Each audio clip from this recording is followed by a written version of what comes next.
Hello, and welcome to the Yoga Teachers Talking Yoga podcast. In this new 6-part series of interviews, we'll talk to yoga teachers both established and emerging. We'll find out what got them into yoga, why they became teachers, how they got started, the teaching and practice styles, who inspires them, and what their plans are for the future. Today, my guest is Katherine Mair, yoga teacher and executive coach for MAD Mindworks. Katherine's approach and work in corporate wellness and career coaching weaves ancient yoga practices to psychology and neuroscience in a way that modern audiences can understand. Indeed, I myself have benefited from Katherine's guidance, and this podcast is one such example. We hope you enjoy her story. Hello there, Paul. Thank you very much for having me. Very much my pleasure. In your own experience, was there a moment or an event that shaped your own or opened the door into your own yoga? It's a nice question, actually. And when I was reflecting on the possibility of having this conversation, there was things that came flooding back that I had forgotten a long time ago. So my journey into yoga started very close to 30 years ago. Um, I actually started going to yoga at a gym. So I think it's called Fitness First. I think they're still around. I don't know. But I had a corporate job. I was working in the city and there was a Fitness First across the road from the office that I was located in. So I went over and I signed up at the gym, which is not really my thing. And what I did was started doing some different classes, like, I don't know, pump and aerobics and different things like that. And as I was going, there were yoga classes, and there was a particular class I did, and there was always a yoga class scheduled before whatever that class was. Maybe it was a step aerobics class or something like that. And so that's what got me curious, because I would see these people through it was, as I said, a very gym environment, big mirrors and glass walls, and I'd sort of be watching them, and I'm like, what is that all about? And so one day I just decided I'm going to try whatever that class is. And I still remember very clearly walking out of my first yoga class feeling half like I'd had a massage and half like someone had buffed me over the head. Um, and that was it. I never looked back. So I started practicing yoga in a very non-yogi kind of environment. But what really kind of drew me very deeply into a more serious yoga practice was actually getting burnt out. So I was in a corporate job. I was working at a large American multinational firm who were pretty adept at making or getting people to work extraordinarily hard, very long hours. On top of that, I was commuting interstate every Monday morning, coming home every Friday evening quite late. And over a sustained period of time, it's probably not a very healthy existence. And even though I was young and pretty physically resilient, all of that takes its toll. So I fell over and got myself into a state where I was completely burnt out, had clinical depression. And in that period of recovery, the only thing I really could face doing was yoga. And so all the other things that I used to do, like a boxing class and the aerobics class and all these other things that sort of had formed part of my weekly, routine, um, really were things that I couldn't cope with anymore. And so it became yoga. And yoga really was absolutely central and essential to my healing process. And even though it was in a gym environment, it really did work wonders. The teachers, I always, really resonated with the instruction of, here's the instruction, but do what you can and rest when you need.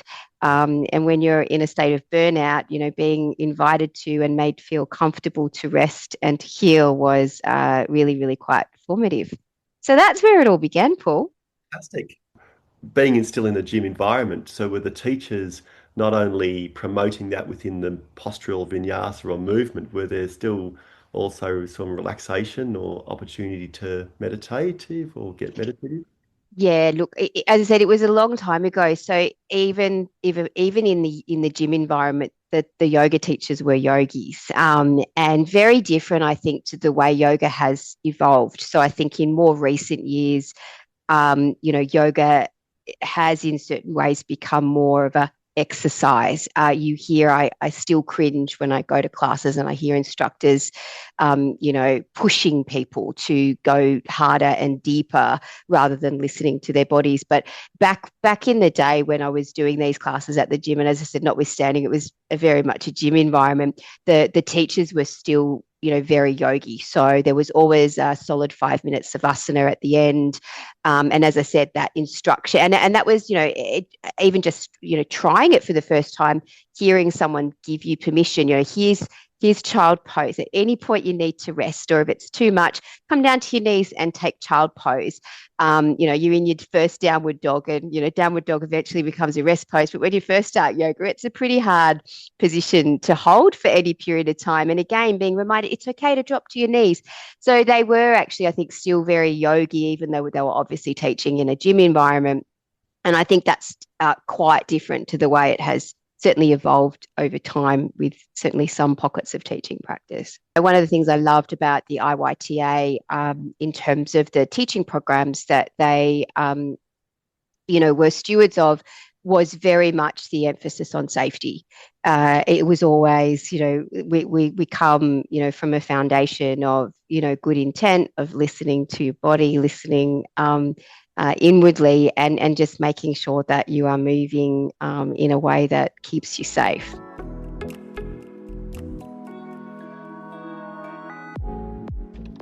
Did you take that yoga practice into the corporate environment before you became MAD Mindworks and other things? Did you find that was something you could do? Yeah, probably not as clear cut as that. So, as I said, I was around 24 when this all happened, and as I said, it was really from then on that yoga became very central to my life. I didn't continue going to the gym, for example. I found, I was living in Kirribilli at the time. And found some local yoga classes that I started to go to, and starting to connect, I guess, more to yoga in a more yogi kind of environment and way. What happened though, so before it became something I might have been sharing in a corporate environment, or was it really just became essential to my routine and to my sense of well-being and my sense of self. And they became, not only was yoga absolutely right in the center of my recovery process, it then became center of my maintenance process. So, going back into the workforce and, re-engaging, as a professional, yoga was that real buffer that I had now established in my life, that gave me skills to keep coming back to baseline, to keep, filling the tank, and to make sure that I was more attuned to, more mindful of, more aware of when stuff was maybe starting to slide, and being able to take steps to prevent that before getting myself into a state of burnout like what had happened earlier. Cultivating awareness is one of our principles. Exactly. Yeah, absolutely. And that's so much, I think, the power of yoga is that ability to just tune in, and it might be little things, really small signals that your body, or your heart are trying to signal to you. And in I often talk about this in my work these days. Most of us go to work and we're cut off at the neck, so we're heads on sticks, because we're sort of trained to switch all of that feedback off so that we can get through the day. I might wake up with a headache, but I can't afford to have a headache today. Therefore, somehow I manage to get myself, disconnected, sort of almost disembodied. I go to work, I do the day, and then I get home, and then I realize the headache's still there. And that's exactly what we don't really want to be doing. I was talking to a colleague who was talking about the weight she feels on her shoulders. So we had to talk about how she might release some of that, and it was a new thing for her to even consider doing. You started practicing yoga, you were still in the corporate world. What what were the next steps for Katherine to become a teacher? What drew you to the idea of becoming a teacher? Is it initially? I so loved doing yoga. So, and as I said, when I first started, it was, very much going to a physical class, and you do your stretch and you have your rest. I was, particularly, I was ignorant on what the whole system really was. I didn't know anything about it except that I liked this thing, and I felt really good when I did it. I felt really good when I left, and I always wanted to go back again. And I was really lucky to, have some local classes available to me with some really lovely teachers. And the there was a light bulb moment around teaching. Kate Peterson, originally, when I started practicing with her, she was running classes out of her living room. Oh, And then I remember her opening a yoga studio on the main road. I was very excited. But I remember distinctly lying in Savasana in one of her classes. At the end of the class, it was an afternoon or an early evening, and I was lying in Savasana, and I just remember, she's giving the instruction to relax and to rest and to, let everything kind of go. And I had this thought of, I want to do what you do. mm, I would really like to do what you do. This is such a lovely thing to be able to give people this gift of connection, of presence, and of rest. And so that's where the light bulb went off then, but it was quite some time before um, I actually sort of did too much about it. So I had the idea, and then it was really just a matter of time before I looked for and found a yoga teacher training course. Again, sort of, even then, I didn't really know anything much about the full system of yoga, the 8 limbs, and all of the different levels and aspects. Um, and it was very much driven by not so much by becoming a yoga teacher, as in switching careers. It was driven by a curiosity to know more. And if I was going to do this thing, just to share it with people, so that they could have the experience and the benefit that I had. And so when I was looking for a yoga teacher training course, probably a bit misguided, but I was looking for a course that I could do quickly. And of course, I didn't want to spend 2 years doing a course, because I had other things that I was doing. So I found a yoga course that I was able to do roughly in about, I think it was about 6 months or 8 months. It was roughly within a year. mhm, So it felt doable, um, and it was with Katie Manitsas. She at the time had a yoga studio called, I think it was called Samadhi Yoga in Newtown. And so I did my first yoga teacher training course there with her, and she had another teacher that was, kind of a lead teacher on the program. And it was really eye-opening, because she actually is a Jivamukti trained yoga teacher, and she did a lot of study directly with Sharon Gannon and David Life in New York. And the Jivamukti system is very holistic. So they obviously working with sound, pranayam. And so that was really one of my first more in-depth exposures to some of these other elements that really is what yoga is all about. And I loved it. I absolutely, absolutely loved it. And so that was really kind of, yeah, where I started my training, probably premised on, as I said, maybe, I guess, a bit more of a capitalist drive to sort of do a course and get it done. mhm. But for better or worse, the course was excellent. As I said, I can't remember the lead teacher's name, but she was very into chanting and the sound work, and I found that really new for me, and a really wonderful experience as well. So yeah, it was lots of new doors opening, as you go through that lovely learning process. Absolutely. And then when you finished the course, did you then fulfill your aspiration to pass on and give to others the gifts who are being given to you in that Shavasana? Or did So you? I started just teaching, like, friends and family, anyone who was sort of interested to do some yoga, and I'm trying to. piece the timeframes together. But not long after I completed my teacher training, I was my daughter's father is Canadian but lived in America. And when we first met, we were in a long distance relationship.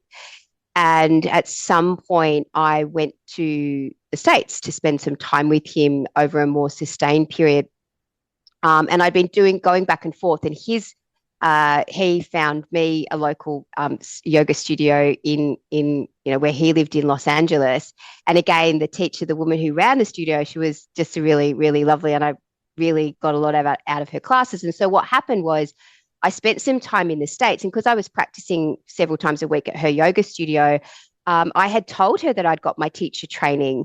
And so I started teaching some cover classes for her. And so it sort of, in terms of actually starting to teach in a more structured class format, it started to evolve quite organically. So I first started teaching classes. I feel like I'm not sure if I've got my time, but I feel like it first started in Los Angeles. And then when I was back in Sydney again, the local yoga studio that I started practicing at was effectively in Mossman. And again, the woman who ran the studio, I just let her know that I was teaching if she needed any covers. And so I started doing covers, and then eventually I started teaching regular classes on her schedule. I continued to teach family and friends. So, for example, my brother's mother-in-law went through a really terrible period of time. She had a really aggressive form of breast cancer, fully recovered, which is wonderful all these years later. But she used to come during that time and do yoga with me. I've got a very close girlfriend who was diagnosed with early onset osteoporosis just after the age of 30. And so she would come and do yoga with me. And so I did a lot of things where, particularly someone in my life that may have needed something that was a bit more specific to what it's like you can't really just walk into a yoga class with osteoporosis and kind of do it. So being able to work with someone more closely to help them tap the power of yoga, but getting that constant feedback in conversation to be able to adapt the practice for them. And so I continued for quite a long time doing things like that, running a yoga class for family and friends in the park, for example. So I did lots of that sort of stuff. And then, as I said, slowly developed more of a structured teaching practice by the connections with my local studios. Which just grew of its own volition, really. Yeah. And to find that daunting, stepping into someone you know well, who's got health issues or ailments, like osteoporosis in this case at such a young age, that being able to offer some yogic practice that could help alleviate? Did you sound out people, or did you just follow your own intuition and create an idea of how that could be? Well, as I said, I think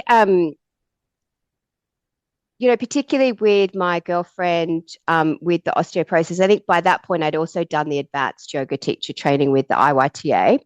And as I said, one of the things, I think we were talking about that earlier, one of the things I absolutely have always loved, admired, and really respected about their teaching philosophy is safety first.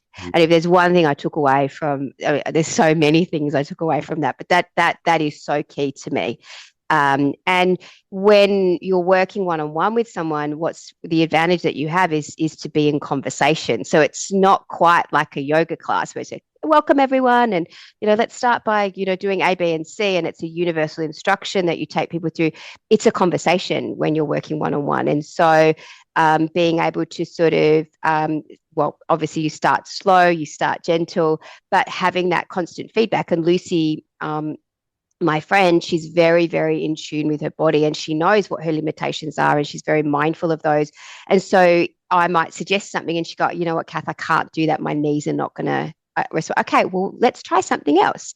And so it wasn't necessarily a yoga practice in the sense of what a class might look like, but it was very much for her being able to share with her some of those yogic principles, whether it was around breathing, safe movement, engaging, sort of, in her joints and her muscles, so that she could then take that away. And so what she did off those sessions was take the things that we worked on together, and then she incorporated that into her weekly routines that she was really important for her to stay healthy. And so it was more a dialogue than necessarily like a preordained practice, so to speak. Interesting. And we're going to get to coaching and the work you do now. But was that a forerunner of that style of one-on-one interacting that you do now in your coaching? Was that sort of consulting style of teaching yoga one-on-one? Yeah, it's interesting because I probably have. It's really interesting you say that because I've not thought about it like that before. I have always in my work been a consultant, so asking questions, getting feedback in order to create a solution that is bespoke for whatever situation or person or group I'm working with is fundamental to my professional practice and training. So it's really interesting that you sort of draw that link. And I think with yoga, in certain ways, I guess that kind of inherent way of approaching things, yeah, may very well have informed some of that for sure, I think. But as I said, I think uh, a class practice is fundamentally very, very different to like a one-on-one practice. And I think when you start yoga teaching, you're very, when you first start out, you're very caught up in the sequence and the poses and which one fits together and which one am I going to do, as opposed to, and that's logical. It's part of the learning process. So until I master all of that information, it's hard for me to go to the next level, which is now really reading the room, reading the students, looking at carefully at their bodies, or depending on the situation, having a dialogue, so that now we can actually really craft a practice that is truly for them. And so, yeah, I don't know if I've answered your question. I feel like I maybe rambled a bit, but As you're answering, it's likely as well that the consulting background you had, you talked about being the consulting work you've done, really informed and facilitated the the interacting environment you would have had with your friend, hmm, to hopefully give some alleviation and some respite from enormous pain that she would have been going through. yeah, absolutely. Patience. So well done. That's great. It's a lovely story, isn't it? And especially when you're lying on a mat. Oh, I'd like to do this one day, to doing the teaching, to doing advanced teaching, to then having that opportunity to turn around and give someone something back to someone you know very well. Yeah, and I think that, and as I said, I think, for me, it's definitely been a very organic journey. When I think back to, the very first yoga class, this system, it's like an iceberg, you go to a yoga class, that's the tip of the iceberg, and there's so much, more to the system. And I think it's really funny. I might be going off on a tangent here. My apologies, but my partner, for example, when I met him, um, he had never done yoga, but he's intrinsically yogi. And so he still doesn't really do a lot of yoga, but he particularly loves things like if we do get to do yin yoga or the meditative aspects.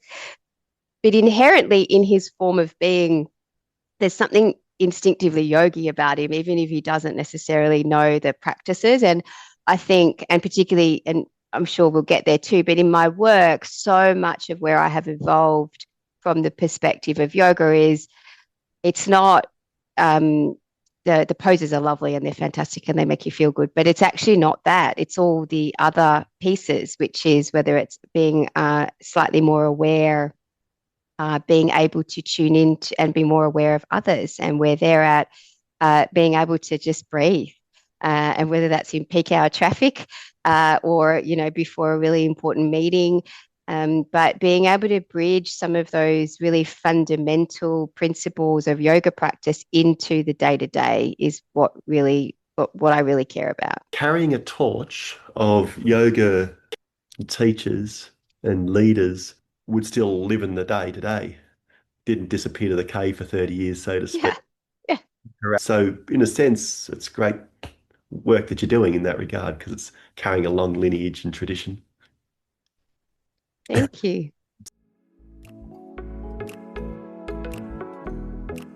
I was going to just move on maybe to the the guiding and the coaching that you do, the corporate coaching. Did that has that started sort of they walk hand in hand, do you think? You were yoga teaching before that or Yeah, I was saying this to a client this morning. I think I've been in business for about 10 years. I'm not very good at counting, Paul, so somewhere around that mark.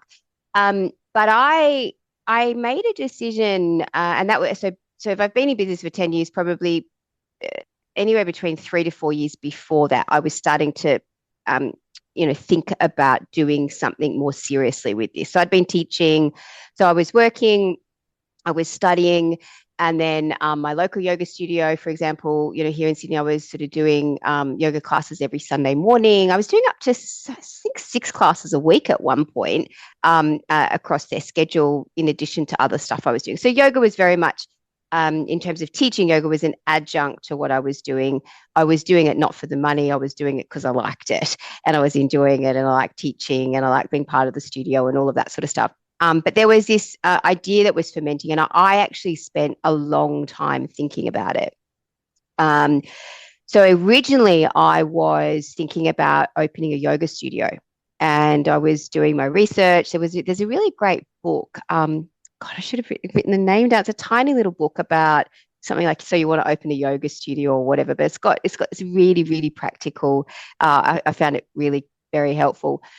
But basically, what was happening was I spent a lot of time thinking about, what would this look like? What's the model? What's the offering? Why would people want to come to this particular yoga studio? Where would it be? All the nuts and bolts. And then, this penny kind of dropped where I was like, I don't know, do I really want to open another yoga studio in Sydney that's already full of lots of great yoga studios? Like, what's, what is that? And then in and around this reflection, I had also done a lot of thinking, looking at what you would consider, I guess, successful yoga teachers and successful yoga studios. And that's a very debatable word and defined in lots of different ways. And so the models that I was thinking about was, Simon Borg-Olivier, had originally I think it's Synergy Yoga. They were in Bondi Junction and in Newtown, for example. One of my favorite yoga practices still to this day. I still practice with his videos. And he is obviously a very well-renowned yoga teacher, travels, does retreats. I had the good fortune of being able to study under him at the IYTA advanced course. He was one of the teachers on the program. So I was reflecting on, these examples around me. And so, Lorraine Rushton, who has spent, she is such and it's really interesting because, she's got this amazing offering with teaching people to teach children yoga. I still remember her doing cold calls. So, every kind of person who builds anything, start somewhere. And, so she's built this just beautiful business sharing her light around inspiring children. Strangely enough, a model that people might debate, but things like power living, I did practice with them for many years just because they were local to me where I lived in Neutral Bay for a long time. And, I think sort of more traditional yogis can be a little bit skeptical of businesses like that, but gee, they run a good show and they do offer a holistic practice. And so I did a lot of thinking about these different examples. What is it about them that makes them successful in terms of they're obviously they stay the time. They've got students coming through the door, and the realization that I had was all of these individuals didn't just do yoga. They had another set of expertise Mhm. that they combined with yoga, which then made a really powerful, very sticky offering that was more compelling in some ways, if you're thinking about it from a business point of view, and that's than sort of just offering yoga classes.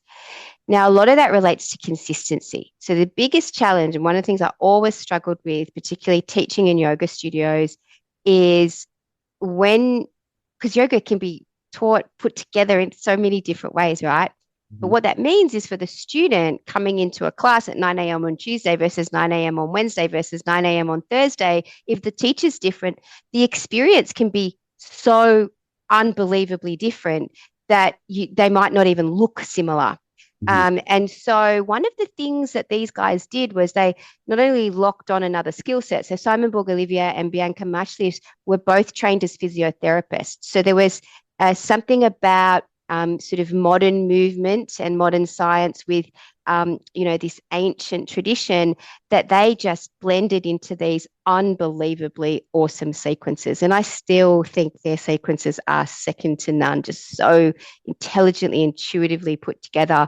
Um, uh, but there's a consistency in their practice. That's the practice, and you do it over 9 weeks, and it evolves, and so there is, what you're going to get in powerlifting.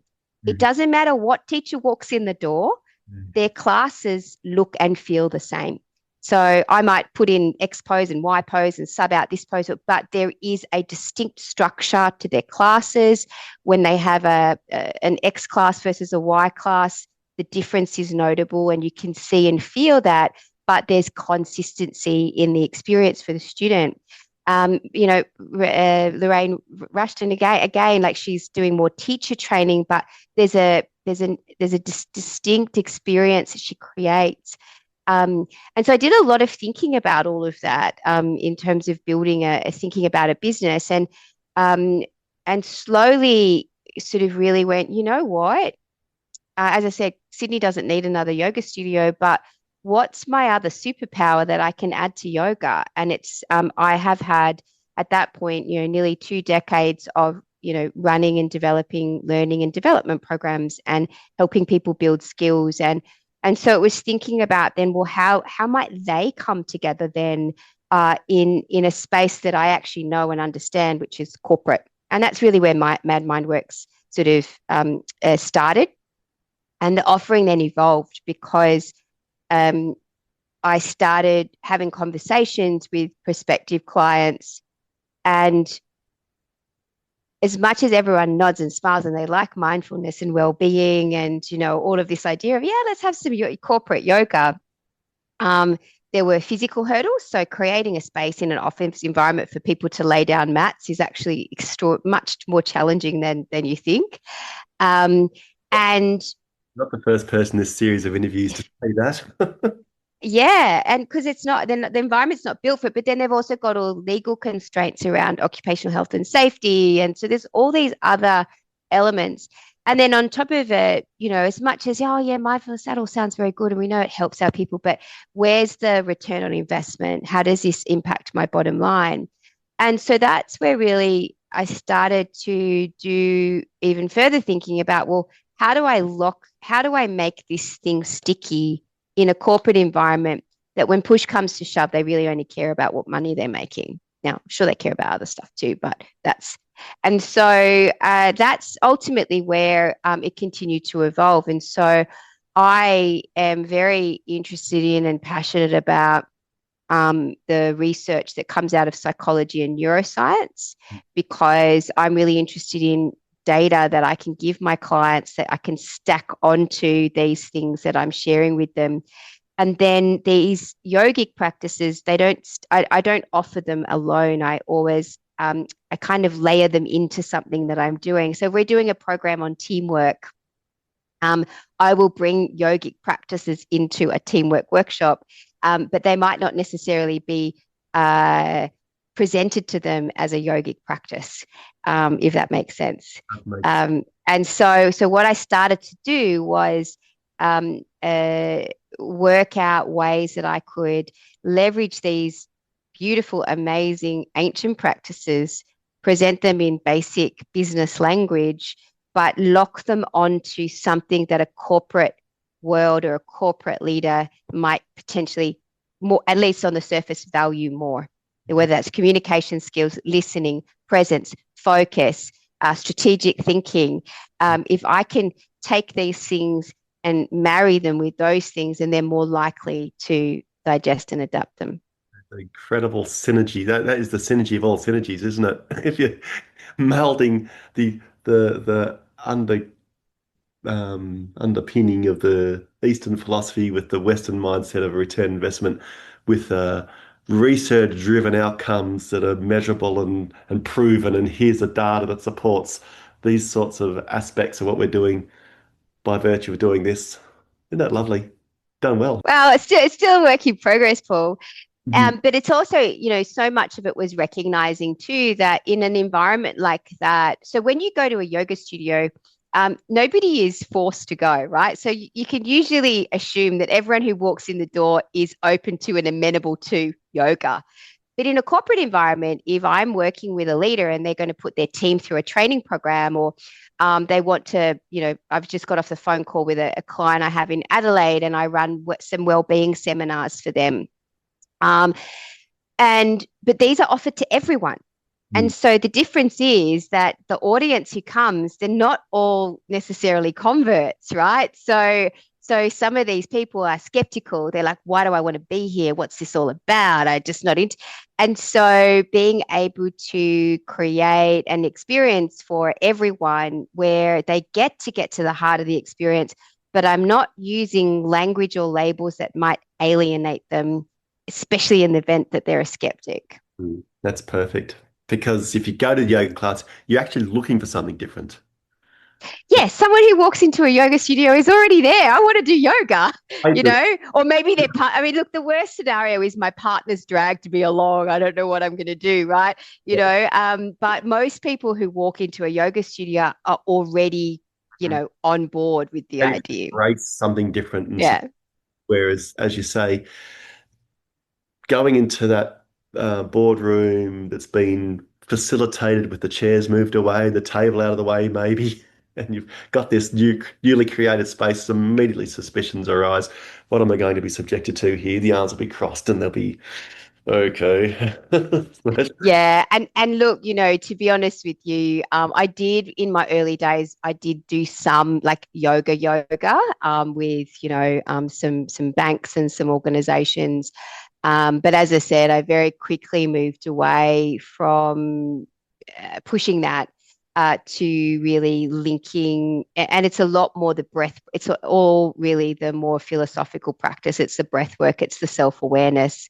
Um, it's being able to sort of scan the body and check in, where am I at, links to emotional intelligence. So it's very rare these days that anyone in a room of mine is doing a downward dog.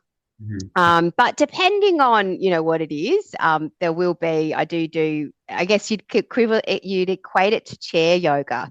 So Mhm. I've evolved lots of strategies to be able to, if movement is appropriate and sensible to the experience that we're having, to be able to incorporate some of those kind of modified yoga movements that someone can do in their work clothes. Yeah, that's really important because they're not stepping away from the work environment then, but they're doing something. They're just sort of decoupling from it for a little while. What have you found that's resonated with these sorts of groups of people? So, on a personal level, my go-to breathwork practice is effectively square breathing. Um, and in many instances, to be honest with you, like in the breath work that I teach in a corporate environment, it varies from depending on the group in certain ways. It never gets overly complicated. Um, but in many ways, it really does, like the way or what I will instruct will vary. So, um, in a group that they're not necessarily coming in for yoga, but I want them to get present and grounded. And we're doing maybe like a leadership program, but they haven't worked with me before. They don't know me. I'll do something really as simple as, guys, we're just going to sit down, close our eyes, and just take a minute just to, like it's like stop. We all run all day long, and how often do we get permission to just sit and breathe? So let's just do that right now. Very simple, breathe in and breathe out. Let it really, really simple. With a group that I might be working with over time, and I start to be more overt that I am teaching some mindfulness as part of this, because these are really important practices for your focus, your resilience, and your success as a leader. Then I might start to get more structured in the breathwork practices. But the most sophisticated I would probably teach is really square breathing. And as I said, it's just but the truth is, Paul, most people, particularly people who are working in these really intense corporate environments, they don't breathe. Mm. Like, Yeah. like your colleague who's got, tight shoulders, she probably spends most of her day, doesn't even realize that she's walking around with this weight on her shoulders, Breathing and in she doesn't get any further than here, right? Yeah. here. And so just the simple act of saying, hey, you don't have to do anything right now. You don't have to think about anything right now. And it's like a minute. Like a lot of these practices that I'm doing, only a few minutes at most. Um, just Mhm. let your shoulders move up and down. And so a lot of people, and that's and it's strange, but and it's simple, but just inviting someone to have that experience in itself. Mhm. Um, you also see, it's really interesting, like, because again, as I said, I'm working with rooms that might not be yogis and they haven't signed up for the yoga class. It's really, I always find it particularly interesting to observe how and whether someone can actually do that. So and as I said, over time, the practice might get a bit longer. So I'll do longer or deeper practices with them. As I said, particularly if I'm working with a group repeatedly over a period of time. But often it starts with just running. They're only going to sit there for a minute or two. Like it's really not long, right? Yeah. And it's fascinating because some people would just, you can see them just like really going, oh my God, it's so nice to just sit. You can see them just go, their whole body just kind of go, oh, and they enjoy that permission to breathe. Some of them are like there and they're sitting and you can see them on high alert and they've got their eyes closed and then their eyes are open and they're looking around the room. And because they can't stop. And that in itself is already a powerful experience for someone to have, to recognize that actually I don't think I can sit still. I can't close my eyes and just give myself 1 minute to do nothing. 100%. Um, And and that's when you're doing your minutes, if you're not used to it, it feels like an hour.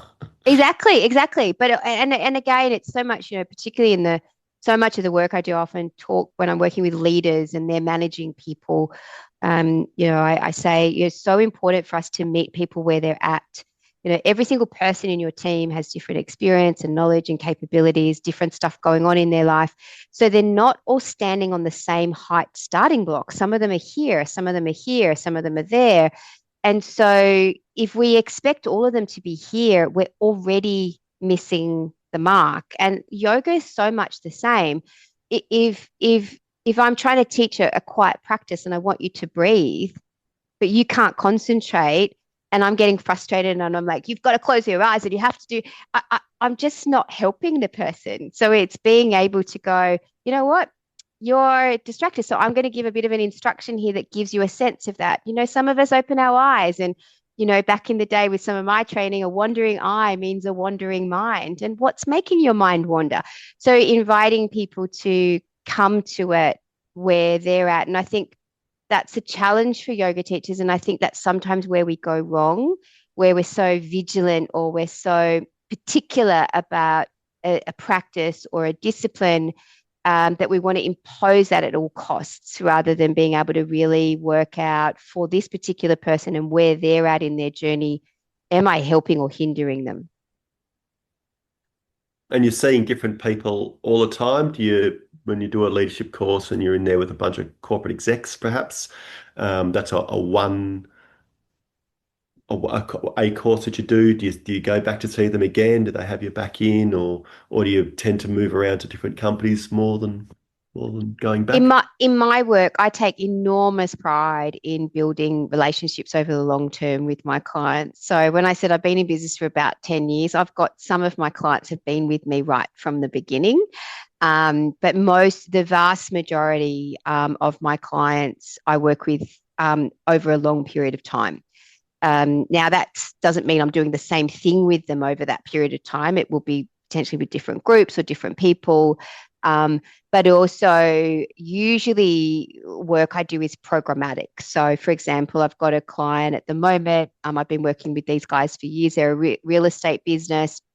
I do all sorts of different programs with their people, but at the moment we're doing a wellbeing program. So they got feedback from their employee satisfaction survey, and there was a real sort of voice coming through that we need some support in managing stress and burnout, and so we're doing a 3-part program. So it's 3 2-hour workshops. The first one is managing stress, the second one's preventing burnout, and the third one is fostering well-being. And so, usually the work I do isn't typically just a one-off thing. It's usually there will be a series of interactions that we have, which then create space for, opening some of those things up for people. And allowing them to evolve in their own space and their own heads, and I'm sure creating enriched working environments of healthier, happier people. Oh, absolutely. And this is the thing, right? So you know, I might like to do my hour yoga practice or whatever, but just a little bit in your way is helpful. And whether you call it yoga, whether you call it my quiet time, whether you call it staring at the wall time, whatever makes sense to you, if it's a discipline that helps, it helps you and it helps everyone around you. Mhm. That's great. And so that's work going on around Sydney. Are you interstate as well? Yeah, I work anywhere my clients are. So I for some reason have a cachet of clients in Adelaide. I'm still not quite sure exactly how that unfolded, but I've got a group of clients who I work with in Adelaide. Some of that's online, some of that I travel for. Obviously, I'm Sydney based, so I have clients here, but I've got clients in New Zealand, Singapore. So it's a bit of a mixed bag, and I'm very organic, very relationship based in terms of my work. So either the work comes from people that I know and I have a professional relationship with, or they've referred me, or someone's found out about me. So it's been very organic the way it's evolved.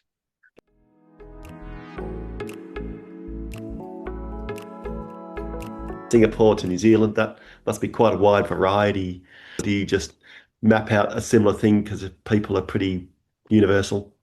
The short answer is, every every engagement that I work on, understanding the client and their cultural specificity is really important. I don't do heaps and heaps and heaps of work, out of the Australian working culture. But where you do, there's always that extra bit of being able to prepare for, think about how is this going to, am I kind of jiving in? So my typical default mode of working is very engaging, very discussion based and very collaborative. So when I run a room, I often say to people, I'm not a trainer, I'm a facilitator. And so what I'm here to do is hold space, create the space for you guys to be interacting. I've got stuff I'm going to bring to you. I've got lots of ideas and frameworks and different things that we can unpack. Mhm. But really, what I'm doing is creating the energy, helping to direct energy in the room and creating dynamic where you guys are sharing your experiences with one another, where we're able to kind of collaborate and brainstorm and generate. Mhm. In some environments, that's not well received. So, for example, I've done some work, as I said, in Asia, where the hierarchical approach that you are the teacher front of room, you have a certain authority, and they're looking to be instructed. And so, there are times when you just need to make sure what am I walking into, and then what are some of the core points of adjustment. But as I said, the vast majority of my work is typically in business environments that are, Australian, as I said, New Zealand based as well. The New Zealanders are different, but not dramatically different to us.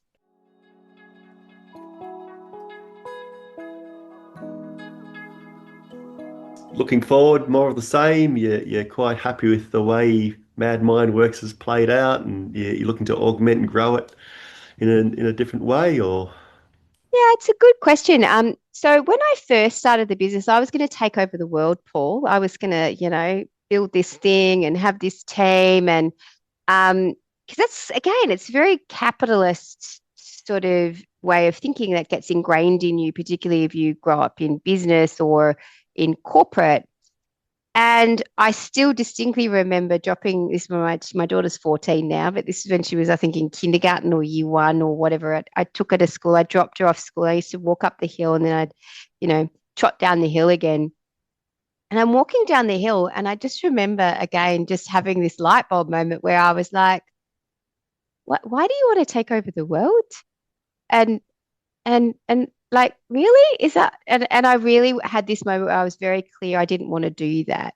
I get enormous joy out of direct contact with my clients. So whether it's a coaching client or being in a room running a workshop or sitting with a CEO or a leader and getting to really understand the challenges and what they're working with, I get great joy out of that. That's really what makes me buzz in my world and my work. And then, being in room and seeing and people saying that this is helping me.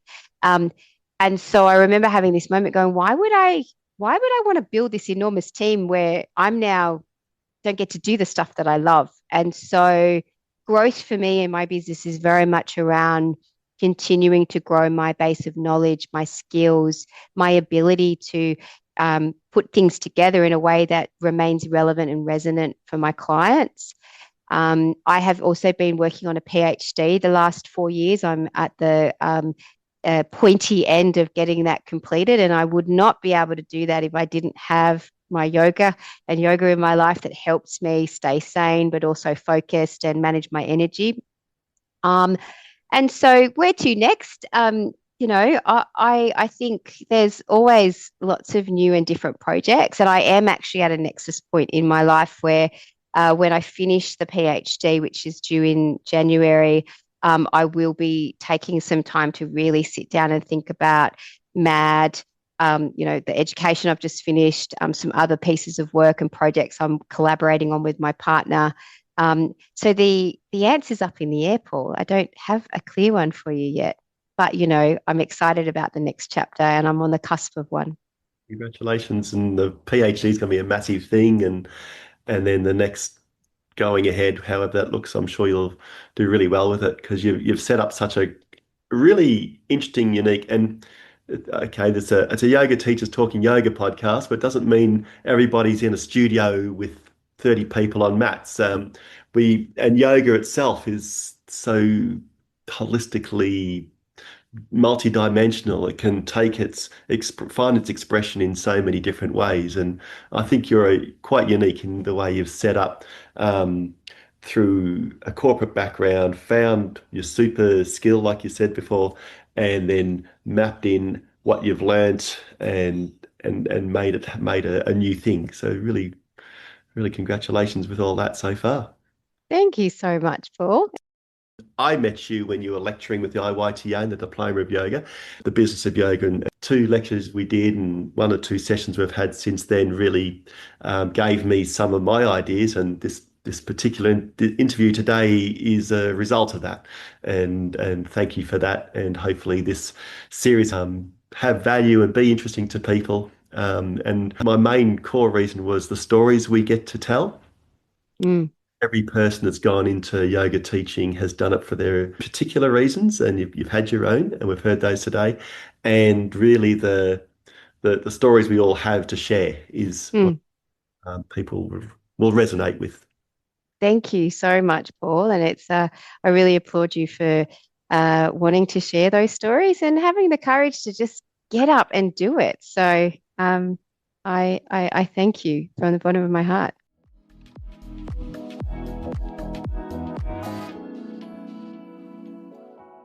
Katherine has such a passion for helping her clients, as well as yoga teachers, realize their value and how the modes of transacting that value can benefit everyone involved.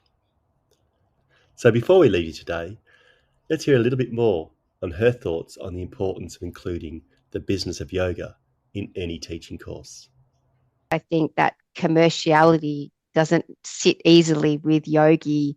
But if someone is serious about carving out some form of a career or a business in this, it's really important to be able to think commercially.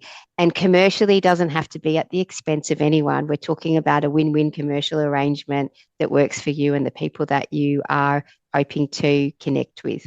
One of the key messaging I got from the 2 lectures you gave us was about the value, about Mm, creating the value and realizing the value you have and looking to use that value and be seen with that value was mm.